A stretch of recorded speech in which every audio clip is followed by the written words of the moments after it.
appreciate you. Sure.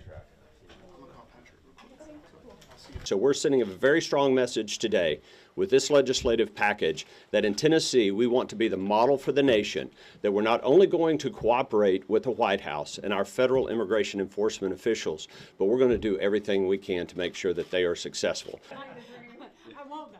A dream within a dream within a dream. Yeah, within a nightmare. Yeah. Look at Minnesota. Is Minnesota holding those individuals accountable? Are they holding them accountable for blocking streets? No, you can't block streets in Tennessee. You're going to be held accountable or you're going to go to jail. In Minnesota, it's just the wild, wild west. They allow people to do anything. It's actually a detriment to law enforcement. They're making it less safe to be a police officer or an agent, a federal agent in Minnesota.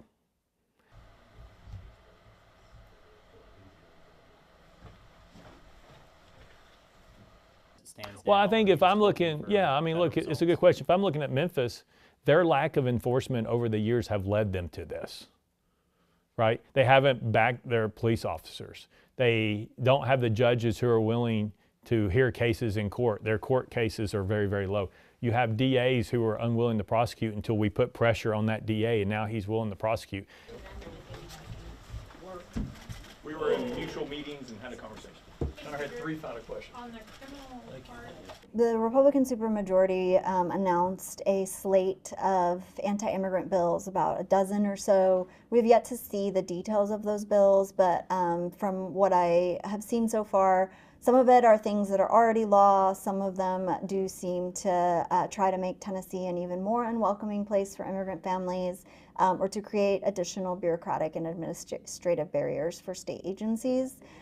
This is just a tactic, a political ploy as they head into the midterms.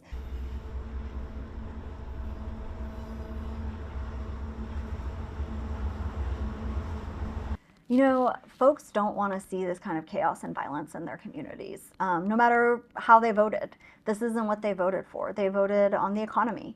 And so as we see those tactics scale up, there's going to be growing support for limiting the operations of ICE, especially in places like schools and churches, but even in our court system and hospitals.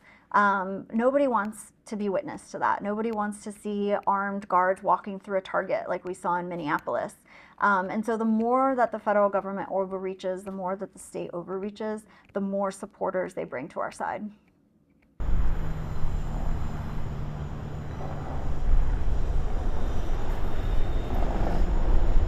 So part of that bill is simply to say we're going to check the legal status of every K through 12 student at least once, and then new students after that, and say just show us that you're here legally. It doesn't say one bill says you can't do it, another bill says it's optional, but we should at least have the data to have a better understanding of what that looks like in our school system.